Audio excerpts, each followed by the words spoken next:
8 জানুয়ারি একটি সাধারণ দিন নয়, ইতিহাসের পাতায় লেখা একটি গভীর অর্থবহ অধ্যায়। এই দিনে জন্মগ্রহণ করেছিলেন এমন কিছু মানুষ যারা নিজেদের কাজ দিয়ে সময়ের গতিপথ বদলে দিয়েছেন।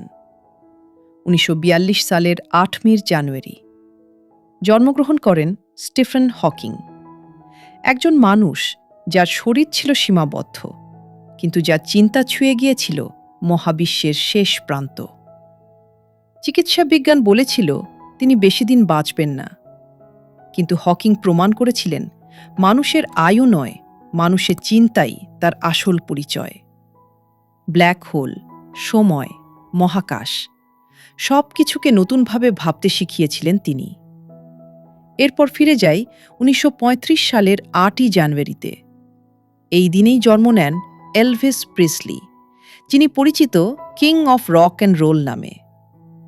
এলভিস শুধু একজন গায়ক ছিলেন না, তিনি ছিলেন একটি প্রজন্মের কণ্ঠস্বর।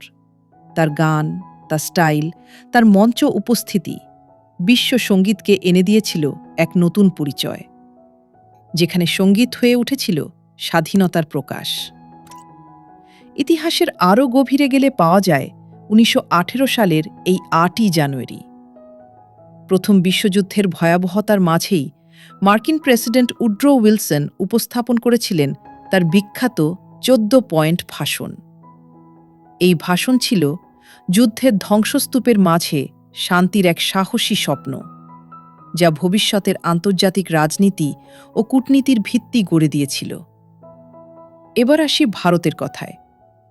এই সময়টা ছিল পরাধীন ভারতের অগ্নিগর্ভ সময়, যখন যুব সমাজ, ছাত্র সমাজ ধীরে ধীরে জড়িয়ে পড়ছিল স্বাধীনতা আন্দোলনে।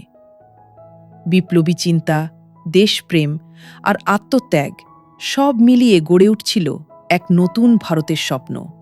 কলকাতা তখন ব্রিটিশ ভারতের বুদ্ধিবৃত্তিক প্রাণকেন্দ্র। শিক্ষা, সংবাদপত্র, সাহিত্য আর সংস্কারের আলোয় বাংলা সমাজ নিজেকে নতুনভাবে গড়ে তুলছিল। কলমের কালিতে লেখা হচ্ছিল প্রতিবাদ, শিক্ষার আলোয় ভাঙা হচ্ছিল কুসংস্কারের শিকল। এই সময়েই নতুন বাংলার ভাবনা নীরবে জন্ম নিচ্ছিল। 8 জানুয়ারি তাই আমাদের মনে করিয়ে দেয়, ইতিহাস শুধু রাজা রাজোরার গল্প নয়।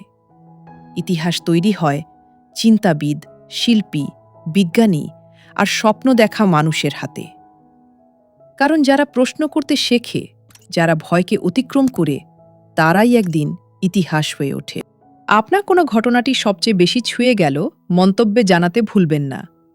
ইতিহাস ভালো লাগলে ভিডিওটি শেয়ার করুন, চ্যানেলটি সাবস্ক্রাইব করুন, কারণ ইতিহাস জানাটাও একটা দায়িত্ব। আবার দেখা হবে অন্য একটি দিনের অন্য ইতিহাস নিয়ে।